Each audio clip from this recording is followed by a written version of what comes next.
of the time, I welcome all of you, the first panel speakers, and I hand it over to Samir Makwana. Please take care. Over to you, Samir. Thank you, Madhu, so much. Uh, the world today, friends, has been brimming with crisis. We have one crisis after the other, and the interesting or the significant aspect of these crises is that they unfold without giving us advance notice. We've been so busy last year, all of us, talking about the global pandemic because it has slapped us with a harsh reality that today crises and incidences do not respect the political boundaries of countries or discriminate between organizations. And therefore, in my view, unprecedented is basically inadequate to describe the last year. So it's only appropriate that all of us today pay more than the usual attention to this panel discussion because with these esteemed panel, we're going to talk about some real practical insights on how the knowledge of these ISO standards can really make us more resilient. We want to aspire to create a culture in our respective organizations where people start living and breathing business continuity. So how do we take this forward?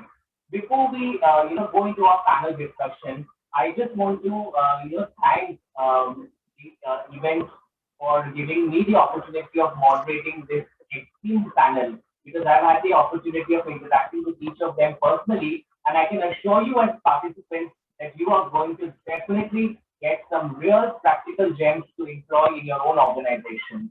So we start our discussion, and why don't we ask Dheeraj to just unpack this concept of resiliency for us before we start?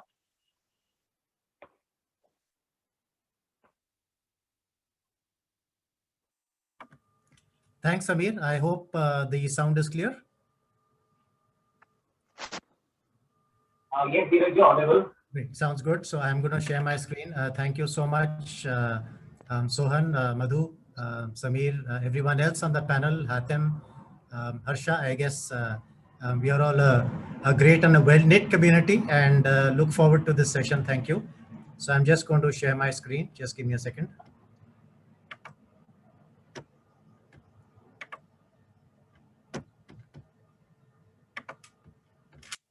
Can you see it yet? Can you see the PPT yet? No, Not sir. Not yet? Okay. Okay, so let me just go back to basics.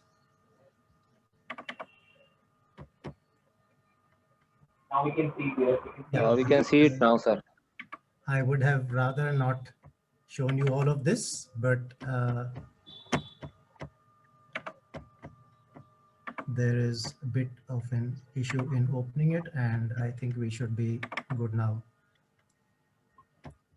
Now is the PPT coming up? Yes, still loading, I think. Great. Got it? And I think it's some delay in the loading. It's still trying to load. Not yet? Yeah, not yet. Sorry about that.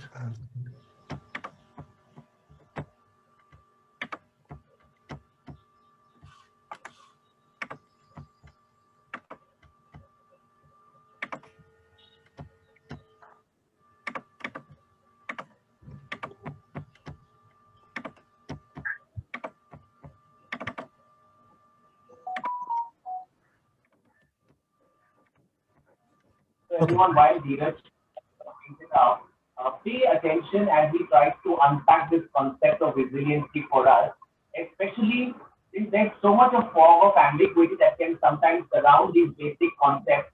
I'm sure his insights are going to really help us to get the correct view of resiliency. Over to you, Dheeraj. Okay, can you see it now? Yeah. Okay, great. Thank you. Okay. So I've cost you a minute. Sorry about that. I have about 6 minutes, Samir. Yes, Dheeraj. Okay, great. So I'll go fast. So thanks very much, everyone. Quickly jumping into it. I'm not going to spend much time on my background or the company. Simple point, what is business continuity? And I'd rather take it from a personal perspective. Our reactions as human beings, as consumers. So this is what you don't want, that you need something pretty badly and you don't get it. Let's assume it's something you need urgently.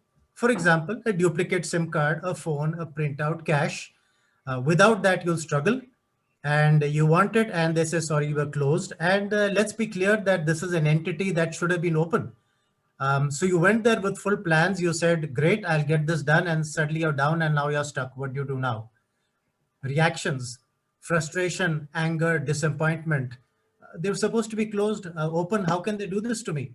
Now you have to spend time and effort going somewhere else. Your whole program goes for a 6.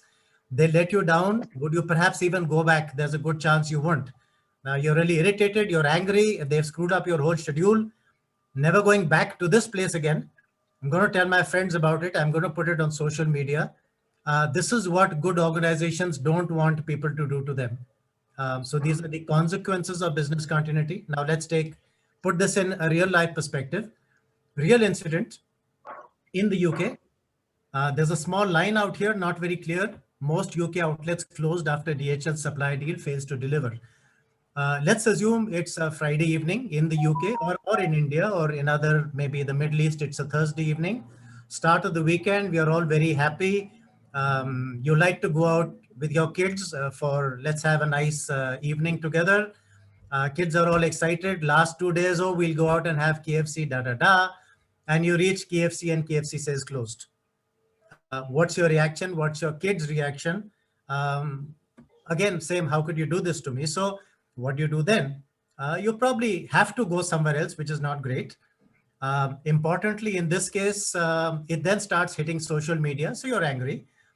Competitors get into the act. So Burger King is now making fun of you. Haha. It's out there on social media. People started contacting the police. The police said, what do we do about this? So a small incident like this is now getting blown all over. And remember, social media is global. So it's not a UK issue anymore. It's probably a global issue. People in other countries perhaps didn't go to KFC. 203 likes, 89 tweeting. And now it's 18,000 likes and 10,600 tweeting.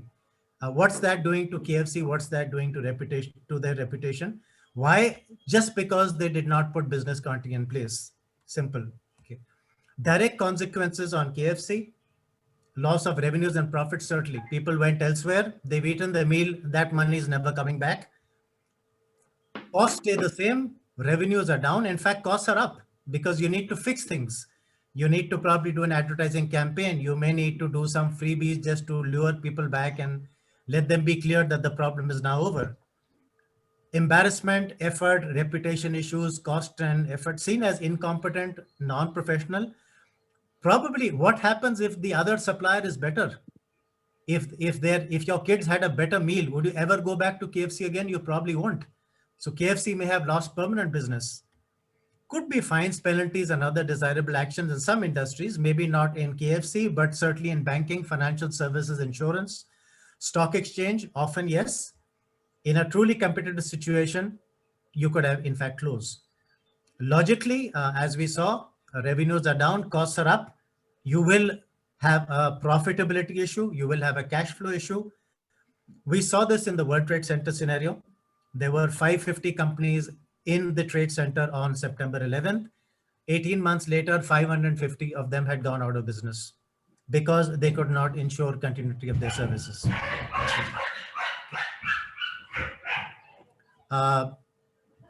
Traditionally, we said it won't happen. In the pandemic now, we realize it can happen. Things can go wrong. Simple. I've tried to keep this short, Samir. I know I cost you a bit of time, so trying to keep it on track. Bottom line, if you fail to ensure continuity of your business, certainly you'll suffer in the short term. There's a good chance you can suffer permanently. And that's the most unprofessional thing you can possibly do, that you've spent all your time and effort in making things happen.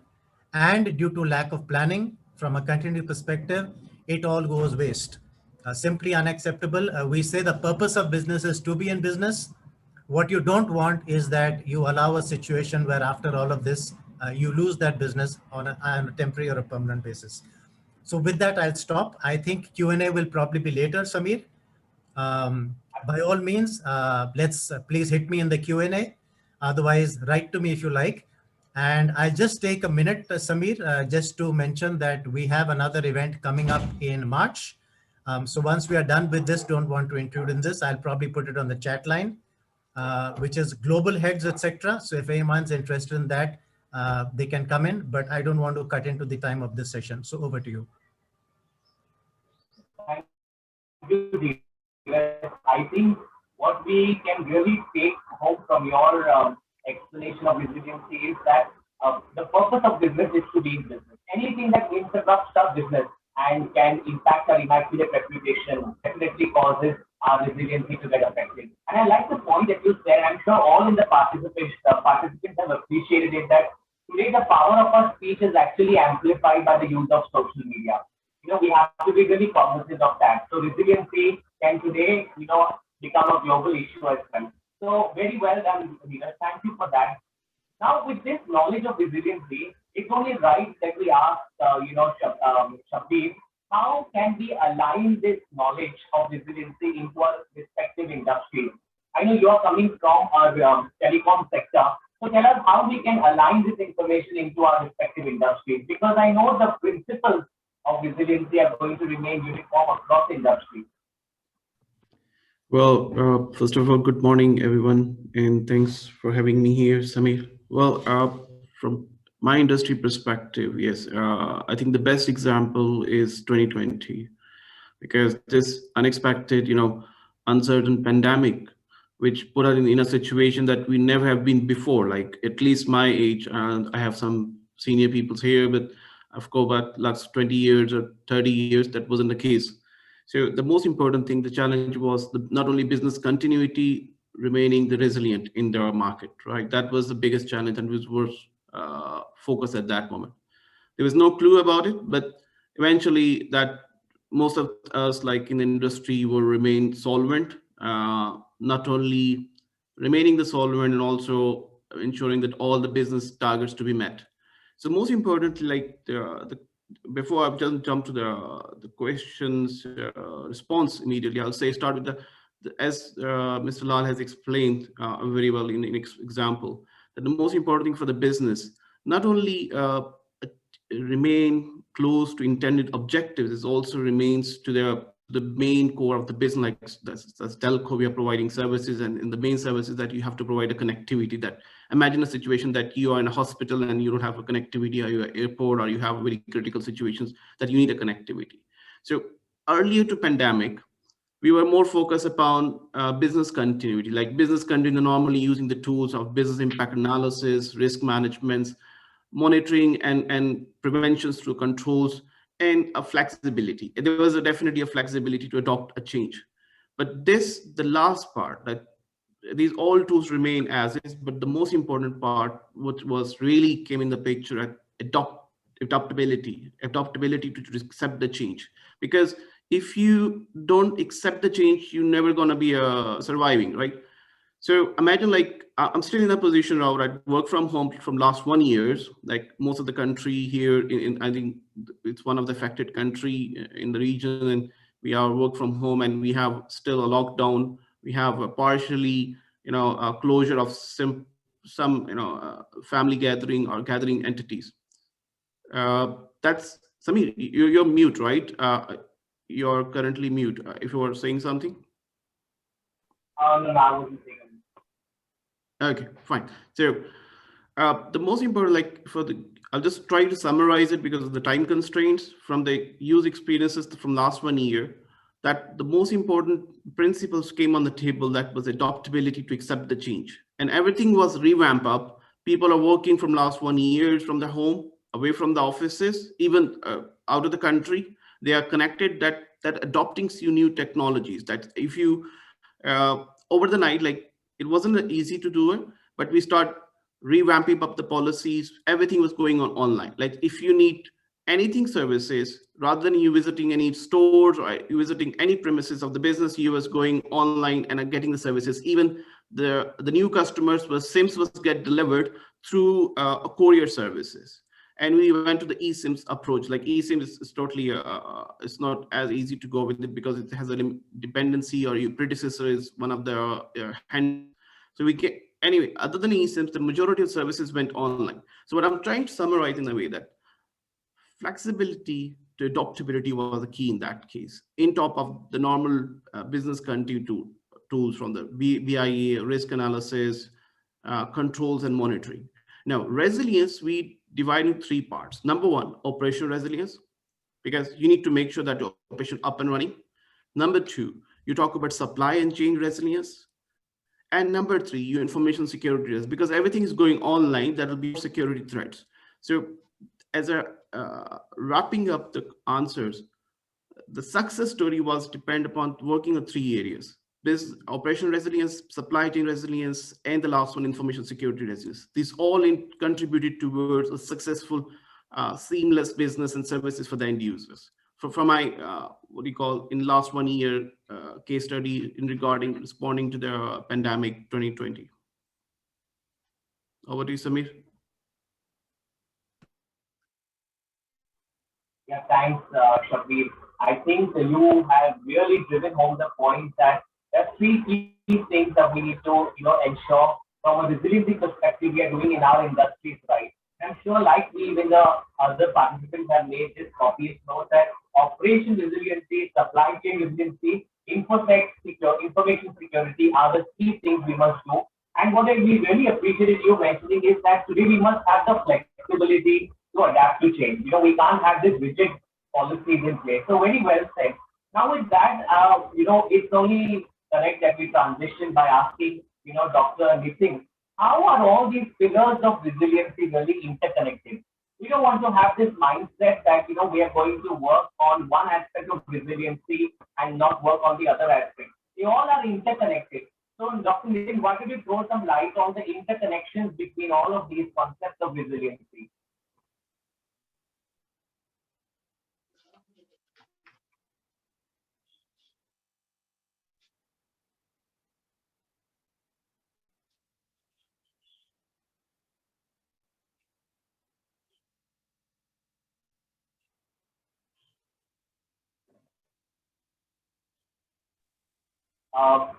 Dr. Nitin, you're able to hear me? Yeah, I can hear you. You can see me as well as you can hear me? Yes, I can see you and I can hear you as well. I'm sure everybody else can. So why don't you just help us to understand the sections between all these concepts of resiliency? We're talking about, availability, information security, cyber security. We don't want to think of these as individual concepts. They're all connected. Tell us how. Right. Thank you, Samir. And I really appreciate the insight given by Dheeraj as well as Shabir before me. In my 6-7 minutes allotted to me, I would just touch upon 4 or 5 parameters. Essentially, I would start with a case study known to us in a brief Morgan Stanley case study, if you recall, and Dheeraj also made a mention of September 11, 2001. Morgan Stanley was having 2,700 employees in the South Tower of World Trade Center. When the first plane struck the North Tower at 8:46 a.m., Morgan started evacuation of their staff spread over 20 floors of the building only 1 minute later. And at 9:02 a.m., when the second plane hit the South Tower, the offices were evacuated. Now, how this was possible, something which is unthinkable. Why? Because Morgan had a similar experience in 1993 after the bombing, and their senior management had taken a clue from that, and they had a detailed set of escape procedures, and they had tested them endlessly.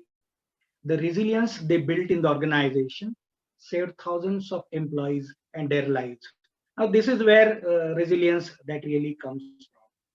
Just now, both mentioned that 2020 had been a very grounding in every sense of the word. I would like to touch upon 2 aspects of business resilience. One from the employee point of view, because the first important pillar of business is obviously the employee. If the employees learn to approach a situation with acceptance, courage, and wisdom, they are able to face any unforeseen, unthinkable situation that they may come across with. The one which we had recently experienced was the pandemic. Can the employees find things to look forward to as a challenge? We had just now a quick survey where we said whether pandemic was an opportunity or was it a threat, and we all said that this was an opportunity. Can the employees recall their past successes and lead towards realistic goals? The goals may have to be changed because nowadays we say that the targets are constantly moving and they are no more fixed or like that. And finally, have a human approach in every dealing. If this is done, then the resilience on employee point, the first pillar of resilience, business resilience, can be addressed. For a resilient workplace, can we have essential support for mental well-being of employees? This is where the top management has to prove their worth, that whenever the people are shaken, whenever there is depression, whenever there are mental issues, people losing jobs and whatnot, what kind of support the management is going to offer to their employees? How the shocks can be absorbed of such unforeseen events and still provide protection, and whether the organization has got ability to bounce back. The best example, the place which I represent, Pune, is Tata Motors, where my son is working. Tata Motors is in now full swing, and they have got the order books booked for next 1 year or so. This is how bouncing back or recovering from the shocks, although the company was closed partially for 2.5 months, but now they have started working. So what I mean is, when we look at the pillars, do we know what business resilience mean to us? We should also know that natural disasters are not only the causes of disruptions to the business, and not only preparing emergency response plan is enough. For me, there are some pillars of business resilience besides operational and SCM and information security, which my earlier partner spoke. The first pillar is obviously, let us not isolate ourselves and let us be together with all our business associations, because we are all sailing through same boat. Let us avoid helplessness and try to see some silver lining in the other side of the tunnel. Can we motivate and incentivize the goals of our team, departmental, individual, organizational? Can we create an environment where there is support extended to everybody? And can we create phases of resilience process? Number one, alert when the crisis appears. Number two, coping, not by giving emotional responses and reactions. Number three, can we come up with action plan? Can we have some resilience to overcome adversity by leading example? And how do we capitalize on the experiences, and how do we build that in our organization?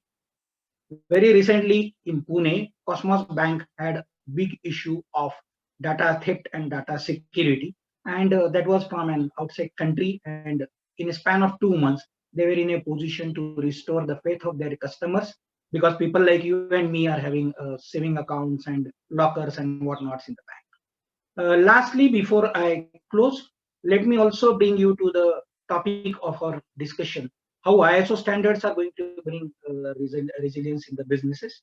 Yes, ISO, whether it is 9001, 14000, or other standards which my friends discussed, Sanjay also spoke about it. Yes, they have got risk-based approach.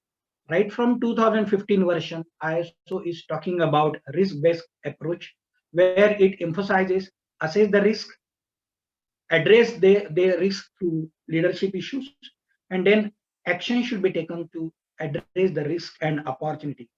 Risks can be avoided by, number one, taking them as opportunity, eliminating the source of the risk, changing the likelihood or consequences, sharing the risk, or retaining by informed decisions. Lastly, we were talking about pandemic, that is where we started. I can share with you case of Allbirds in March 2020, in response to COVID-19 pandemic, much of the world went into lockdown and the impact was profound. While many businesses suffered, a few more were able to pivot their operations and thrive. Why? Because sustainable footwear company Allbirds was already in a good position to shift all their business offline to online when the pandemic hit. The impact on the business and its customers were minimal. Even the challenge of being unable to visit the shop physically was overcome by enabling visitors to talk to staff through online video channels. The company, with a healthy growth mindset, provided sufficient adaptability and resilience to tackle both immediate and long-term challenges. I think this is how ISO standards and employees and businesses can become resilient, come what may, whether there is a strain of corona or many more to come, which are unforeseen. Thank you very much for this. And if there are any questions, open. Thanks, Nitin. I think we have really appreciated that insight where you said that, we need to follow a risk-based approach and create a culture where it is conducive for us to promote resiliency. Very well said. But, let me just expose you all to this incontrovertible truth that although we know so much about resiliency, we understand its importance, there are still, organizations that are flirting with indecision about having a resiliency-based, approach. And what happens is all these unchecked organizational norms, they insidiously create a culture where resiliency cannot survive. So, Hasib, why don't you tell us what is that one challenge that organizations face, one key challenge, and how we can overcome that so we don't have to face a struggle to promote resiliency in our organization? What's that one challenge according to you?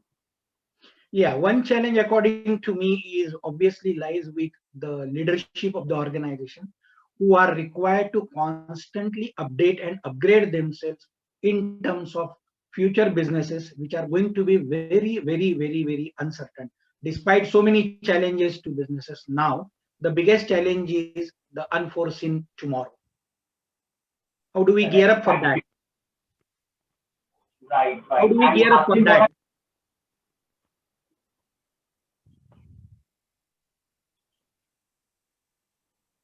Yeah, Hasib, this question now is for you. Just as Nitin said, what are your views? What is that one challenge that you think organizations are facing today, and how we can overcome that? Give us one tip. Okay, thank you. The question is to me, right? Yes, Hasib, now to you. Okay, thank you.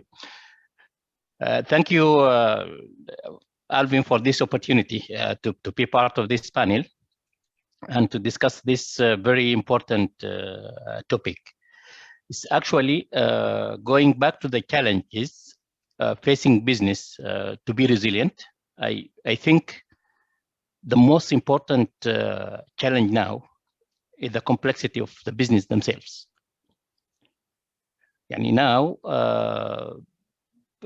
businesses are spreading internationally, global business, and even business working locally.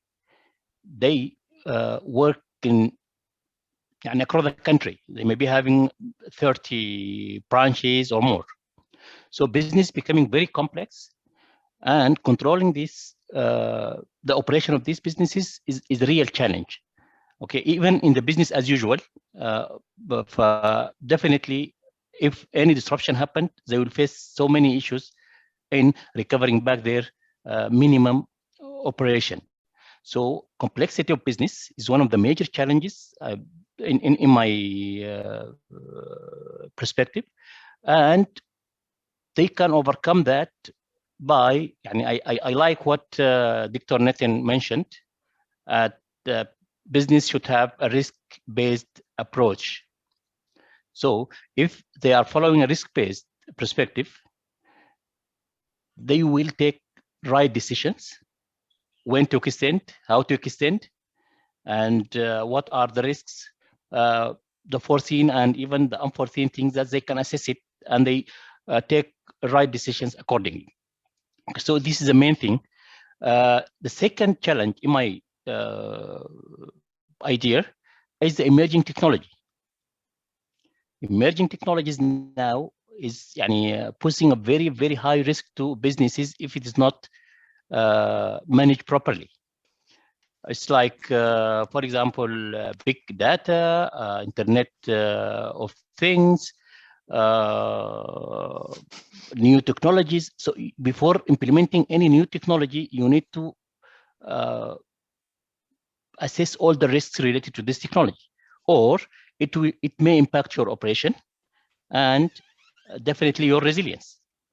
Okay, so emerging technology is one, and again, if you are following a risk-based approach, you will definitely you will not avoid everything, but you will assess your risks that associated with these technologies.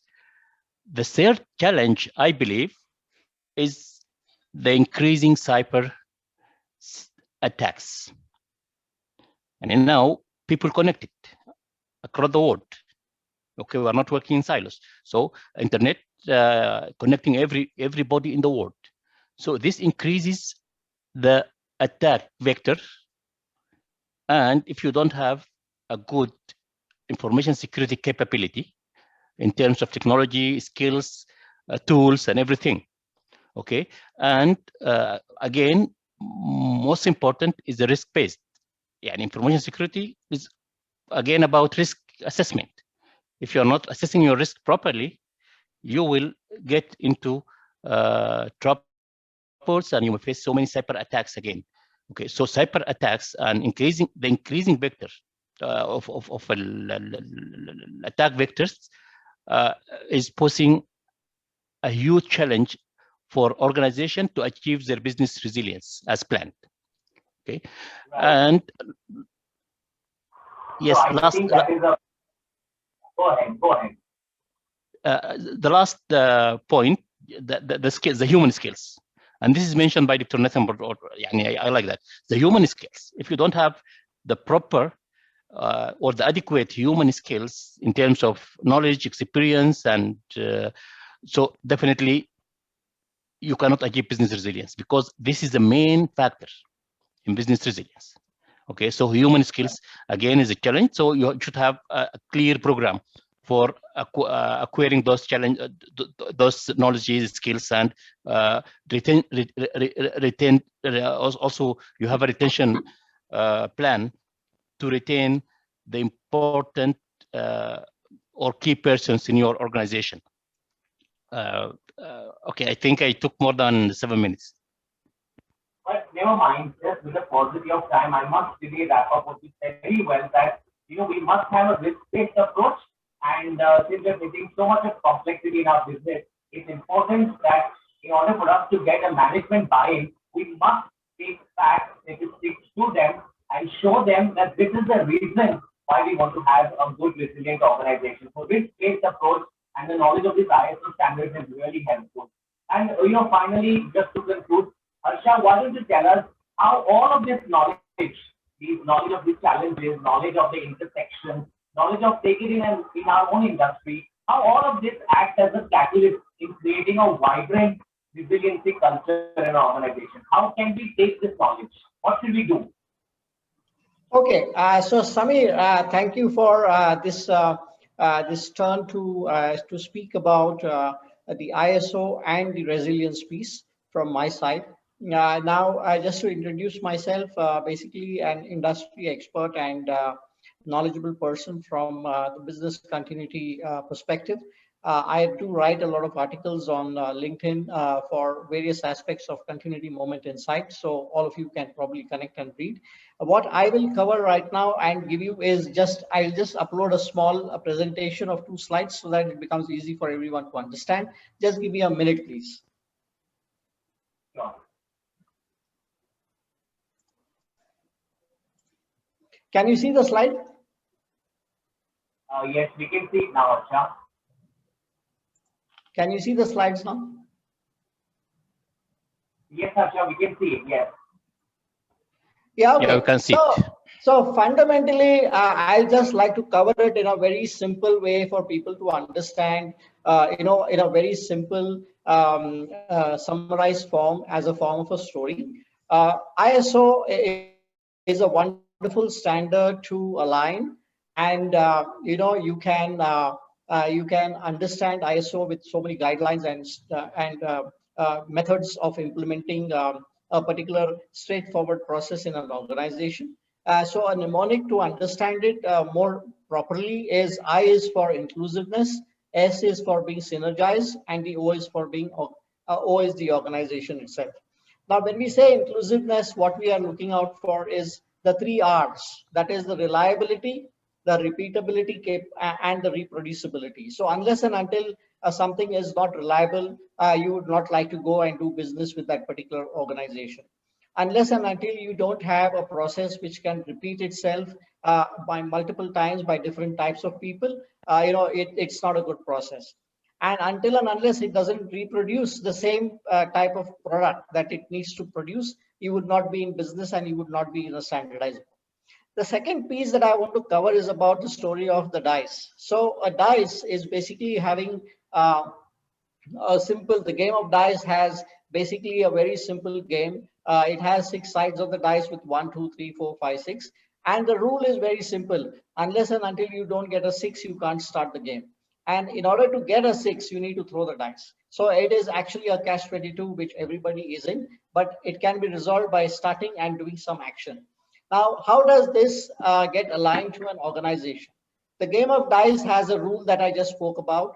ISO also has rules, and the simple rule that it talks about is do what you write and write what you want to do. So don't write what you don't want to do and don't do what is not written. And that is what ISO is all about. And all of us should follow this basic principle in order that you are able to go through.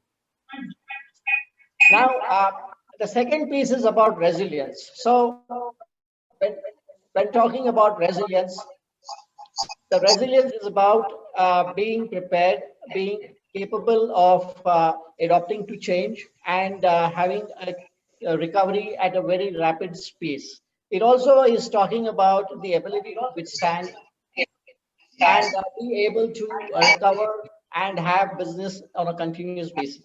Now, various standards that you talk about is about 22301 2019 version. You have the 22316, that is the 2017 guideline, and it has around 20 management disciplines which it cuts across for building in organizations.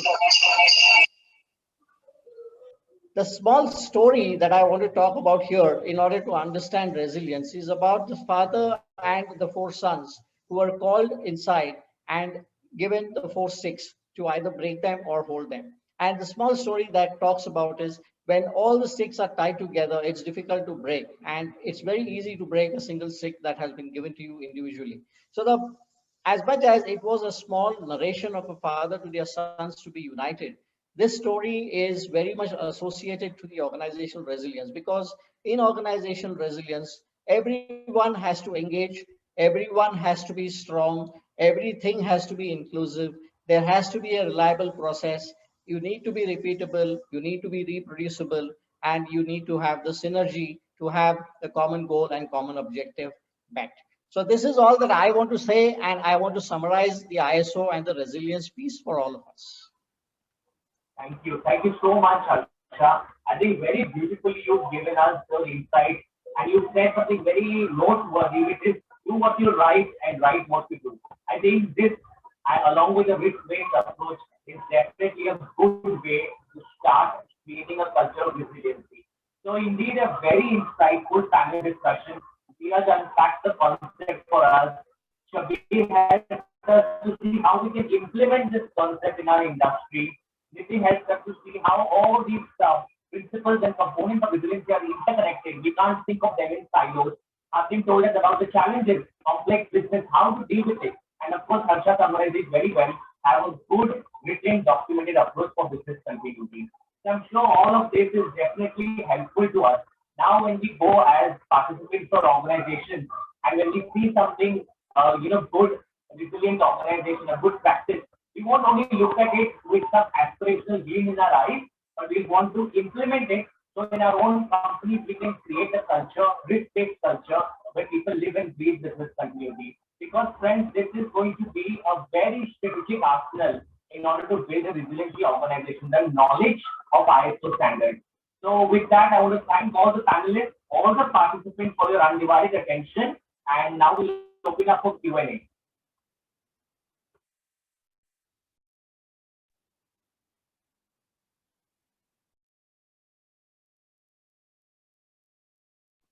So Elizabeth, do you have any questions for the panel? I think they will be very happy to answer.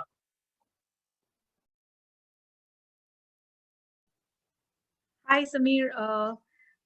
If Madhuji is not chipping in, there are some questions out here. Just a second, the panel discussion has been. Yeah, I am there. Yeah, I am there Yes, actually. yes. Thank you, Just wanted Madhuji. just wanted Samir to finish it up actually. Samir, you can pick up some questions actually. And there is a question from one Mr. Mohan Patnaik, and he just want to know about how do any good rated employer have a balance on resource, organization, and business resilience? This is by Mohan Patnaik. Right. So I think Dheeraj, maybe you want to answer that question, how they can have a good balance between several components that help in resiliency.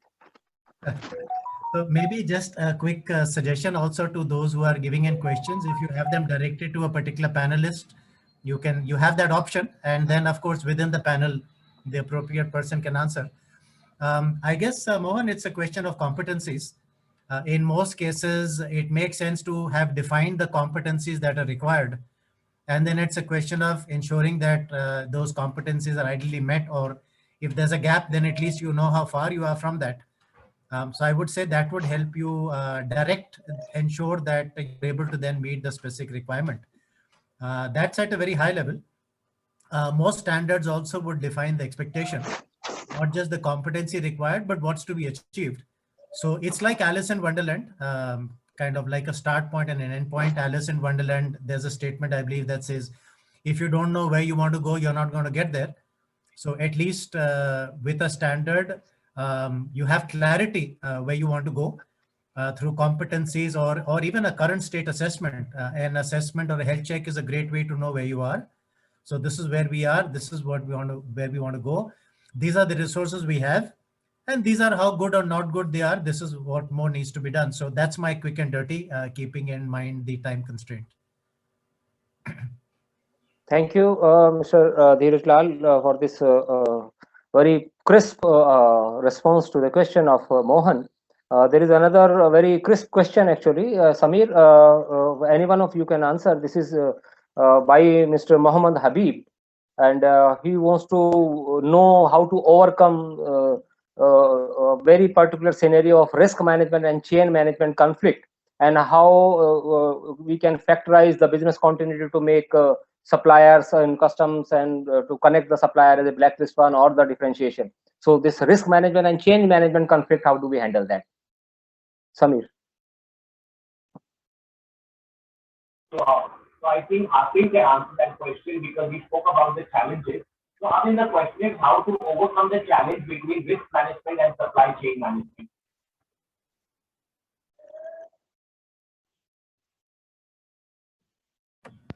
Okay. Okay. Go ahead, Hatem. Yeah. I believe the risk management should facilitate a resilient supply chain management.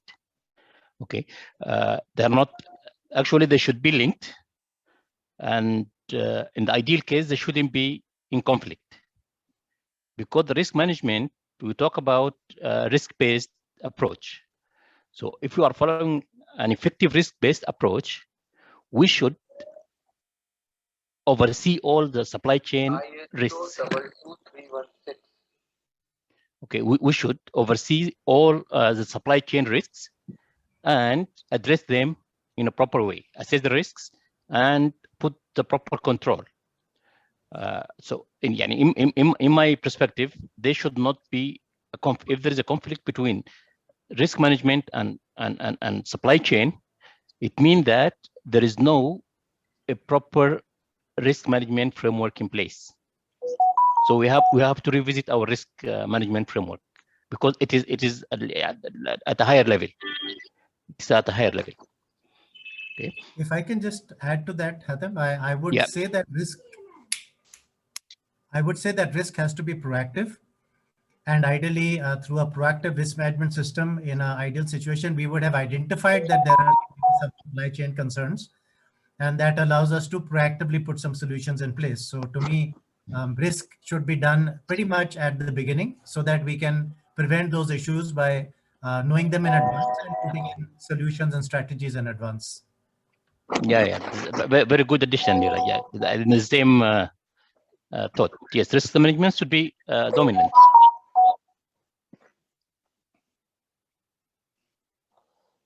Thank you, Hatem. Yeah. And Mr. Lal to contribute to this answer.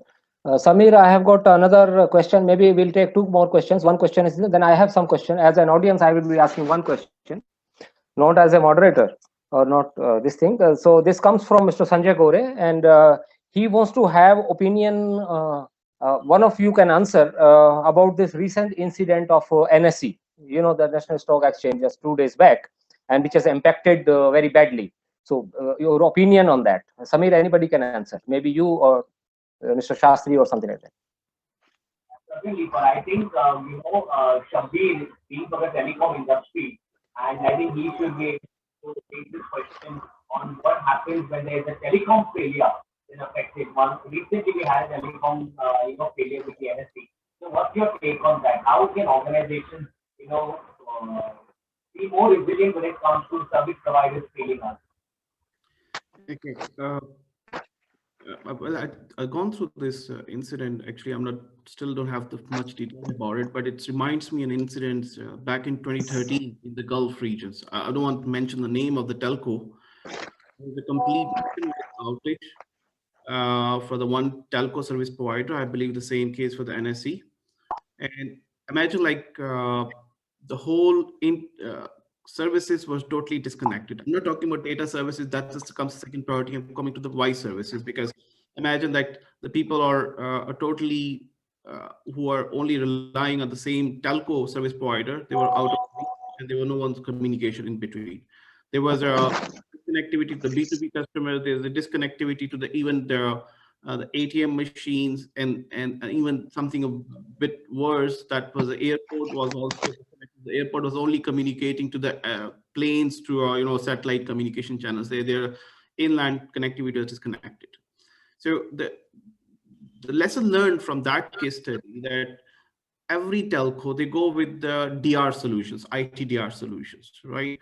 They have active or active standby scenarios always in place.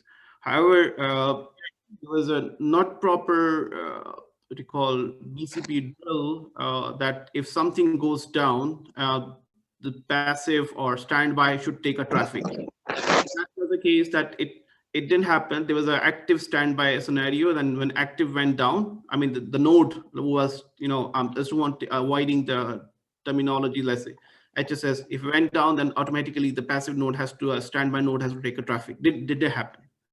The lesson learned from that case study, that when the telco, you develop your DR setups, it has to be robust and it has to be tested in a business as usual scenario. Don't wait for the interruption to happen. You keep regularly conducting the BCP drills. That was not the case, was not happening. Another example in another telco almost 7 years back, again, the same durations. One of the Gulf operator, it has, we call a STP, went down. It's a charging system. So what happens? They say, okay, we don't want to interrupt the services. Let's make all calls free to the country. Like any international calls, local calls will be free. Unfortunately, someone announced on the radio channel that X operator has a free calls because of some outages ongoing. So we avoided that, not to have a service interruptions. But eventually, because of the voice free calls, people came across to the social media and people started making calls, and we have flooded by the traffic, and the system that was a standby also went down. So there's two lessons learned, which I believe could be taken for the summary from this one. The number one, for the lesson learned for the one of the telco, these are two different cases. The first lesson learned from the telco, that was don't rely on the DR. See, you have a DR, that you have invested a huge amount of money injected to establish a DR, but it has to be tested over the span of time. That's one thing. That's one lesson learned, and is being adopted in that organization. The second part, it's the information flow management. It's another case study which I have highlighted at the free calls. Your DR was very active. The active node went down. The passive was taking traffic. However, your information flow was not secure, and eventually people came across and you flooded by traffic, and your second node also went down. So two things we came across. So I don't know, because I'm not in the same territory of India, a bit disconnected from that from last 20 years. So most probably would be the same case. The DR was there, the telco should be there. Otherwise, as a regulatory will not be easy to handle with that. So this DR might not be tested, or maybe of information flow, it could be a case. That's my assumption, because I don't have the root cause analysis of that incidents. I hope did I answer the question? Yeah. Thank you so much, Samir.